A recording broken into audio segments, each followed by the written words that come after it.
आज हम बात कर रहे हैं जेनजी की, मतलब 1997 से 2012 के बीच जन्मे युवाओं की। हाँ। और उनके रिश्तों की बदलती दुनिया। हाँ। हमारे पास एक दिलचस्प सोर्स है, जेनजी पीढ़ी के रिश्ते, चुनौतियां और समाधान। इसके कुछ अंश हैं जो इस पीढ़ी के सामने जो अनोखी चुनौतियां आ रही हैं उन पर, और उनके क्या हल हो सकते हैं उस पर बात करते हैं। बिल्कुल। तो चलिए इसमें थोड़ा और गहरा उतरते, समझने की कोशिश करते हैं कि आजकल के युवाओं में इतनी कम उम्र में रिश्ते बनाने की ये जल्दी क्यों दिख रही है और इसके मायने क्या है। हाँ, ये वाकई एक अहम मुद्दा है। देखिए, स्रोत सबसे पहले इशारा करता है सोशल मीडिया की तरफ। अच्छा। हाँ, जैसे इंस्टाग्राम है, स्नैपचैट है, इन जगहों पर रिश्तों का एक बहुत ही आकर्षक, ग्लैमरस सा चित्रण दिखता है। कपल गोल्स जैसा कुछ। बिल्कुल, कपल गोल्स, रिलेशनशिप चैलेंजेस, ये सब। तो इसे देखकर युवाओं में एक तरह का दबाव सा बनता है कि भाई रिलेशनशिप में होना ही शायद कूल है या जरूरी है। हाँ, वो चमक दमक देखकर ऐसा लगना स्वाभाविक भी है शायद।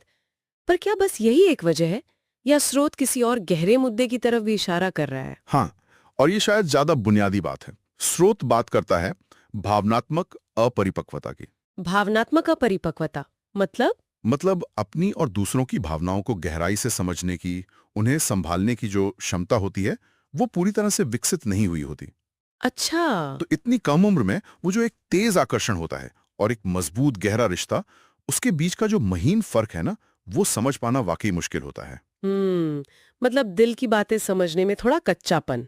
और बातचीत के तरीकों का क्या, उसका भी जिक्र था शायद। सही कहा, कम्युनिकेशन भी तो बहुत बदल गया है।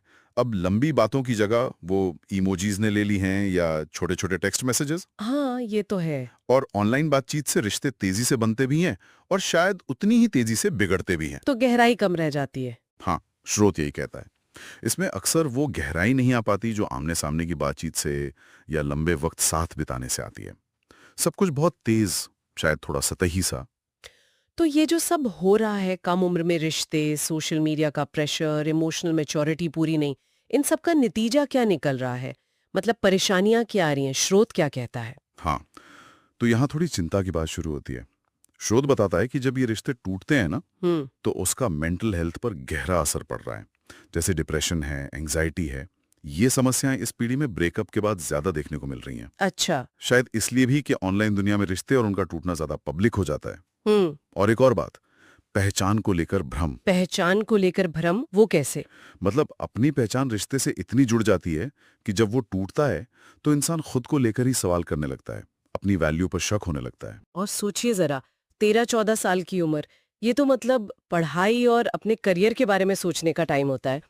तो क्या रिश्तों में पड़ने से ध्यान भटकने का खतरा नहीं बढ़ जाता? बिल्कुल बिल्कुल। स्रोत इस बात पे जोर देता है, इस उम्र में प्राथमिकताएं तय करना मुश्किल हो जाता है। हाँ। एनर्जी, फोकस सब बढ़ जाता है, जिसका असर सीधा पढ़ाई और फ्यूचर प्लानिंग पर पड़ सकता है। और एक और कड़वी सच्चाई है। क्या? जब समझ ही पूरी नहीं है, तो रिश्तों में कई बार दिखावा या एक दूसरे का इस्तेमाल करने जैसी बातें भी हो सकती हैं। और शायद उन्हें ये एहसास भी नहीं होता कि इसके लंबे समय में क्या नतीजे होंगे। ओह, ये तो काफी गंभीर चुनौतियां हैं। अगर प्रॉब्लम ये सब है, तो हल क्या है? स्रोत को समाधान भी बताता है। क्या सारी जिम्मेदारी बस युवाओं की है? नहीं नहीं, स्रोत काफी बैलेंस नजरिया देता है। सबसे पहले तो पेरेंट्स की भूमिका को बहुत अहम बताया गया है। पेरेंट्स की? कैसे? मतलब बच्चों के साथ डांट डपट के बजाय खुलकर बात करना, उन्हें रिश्तों की सच्चाई समझाना, भावनाओं के उतार चढ़ाव, आपसी सम्मान, इन सब के बारे में बात करना, और ये बातचीत एक सुरक्षित माहौल में हो। घर पर एक खुली बातचीत का माहौल, ये जरूरी है। और युवाओं के लिए क्या सलाह है? हाँ, युवाओं को आत्मनिर्भरता और आत्मसंयम यानी सेल्फ कंट्रोल सीखने पे जोर दिया गया है।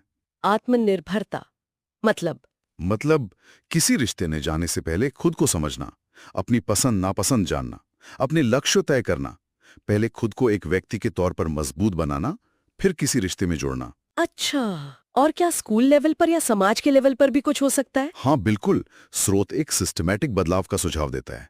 जैसे स्कूलों में life skills education. Life skills? हाँ, जिसमें रिलेशनशिप अवेयरनेस, इमोशनल इंटेलिजेंस यानी भावनात्मक समझ बढ़ाने वाले विषय शामिल हो, ताकि युवा सिर्फ किताबी ज्ञान ना लें बल्कि जिंदगी जीने का हुनर भी सीखें। तो कुल मिलाकर संदेश यही लगता है कि रिश्तों में जल्दबाजी करने के बजाय उन्हें समझने और निभाने के लिए खुद को तैयार करना ज्यादा जरूरी है। एकदम सही।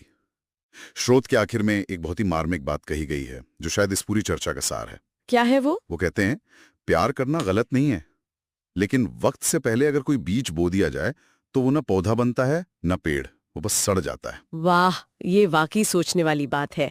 आज की इस तेज रफ्तार दुनिया में ये संतुलन साधना ही शायद जेनजी के लिए सबसे बड़ा चैलेंज और लेसन है। बिल्कुल।